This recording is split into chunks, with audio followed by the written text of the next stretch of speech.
Candice Payne says she never wanted all of this attention. She simply wanted to keep people from suffering in these harshly cold temperatures. So she brought a number of homeless people here to the Amber Inn in Bronzeville. It was an act of generosity that spread.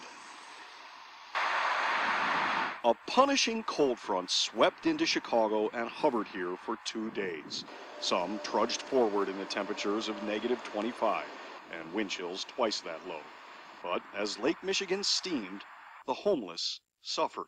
It's not easy. Along Roosevelt Road near the Dan Ryan Expressway, they had thin tents to barely break the Arctic air. I was crying. It was too much for Candice Payne, a Southside businesswoman who had to help. She would pay out of her own pocket for hotel rooms for the homeless as long as she could help get them to warmth. I went on social media and I asked people on social media to, if they got vans or anyone want to pitch in to help me transport, I'll pay them for the vans if they come to help. And like the wintry weather, it snowballed. One act of kindness became another and another. She paid for 20 rooms at the Amber Inn in Bronzeville, and then other friends started pitching in.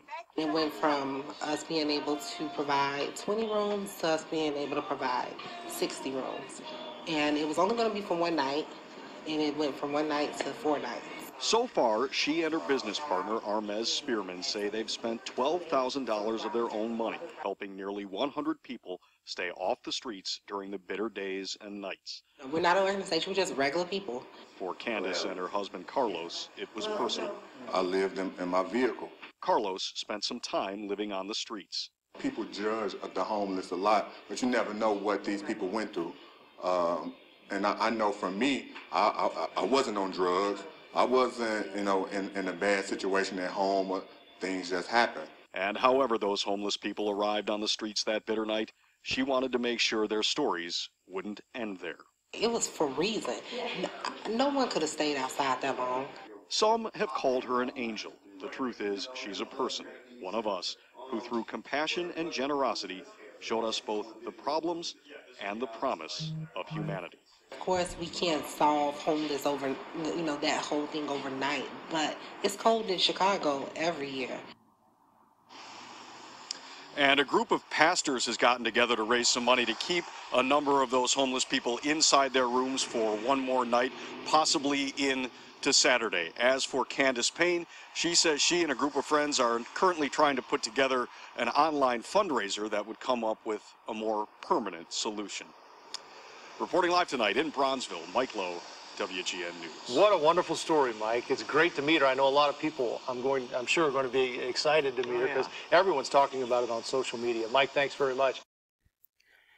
I have to give a huge shout out to Claude Black for sending me this particular story right here. And it's stories like this that I love to report on. As you already know, not enough of these type of stories are put out there for mainstream media to grasp onto when it comes to black people and doing good and great deeds. Like, this story is just simply amazing. As Lisa Cabrera has talked about in plenty of her videos about this polar vortex, I already knew the Midwest, especially Chicago, were going to be those states that was going to be hit the hardest because, like Candice Payne said in this video, it gets cold in Chicago every year. They don't call it the Windy City for nothing. Like, it actually lives up to its to its title. So I definitely give her props for doing what she did because she didn't have to do it. This woman has her own business. She could have been like, well, I got mine. They could have got theirs. I mean, homeless people, lazy, whatever, the usual stereotype that people give to them. And I was looking at the video and looking at the tents that these people are in, and there's no way they were going to be able to thrive out there. Like, when they showed on the screen that it was -25 degrees, that is bone chilling, death defying cold. I don't know if y'all heard it, but some people actually froze to death. Like, some homeless people froze to death. I think someone even froze to death in their garage. Now they had their home that they were in, and they died in their own home, in their own garage. So if someone can die in their own garage from freezing to death, imagine what'll happen to a homeless person. So I definitely commend her for doing that. You can tell that she's a very humble individual. She didn't do this for any type of praise or recognition. It just happens. And in this age of social media and the information age, when things go viral like this, people are going to latch onto it and they're going to see you in a certain way. So if people see her as a hero, then I say she should wear that title as proudly as she can, because there's not a lot of stories that come out that show us as Black people in that way. And there's always this, like, these stereotypes that go out about us, that we don't care too much about other people. Let me tell you something. Black people are some of the most caring people in the world.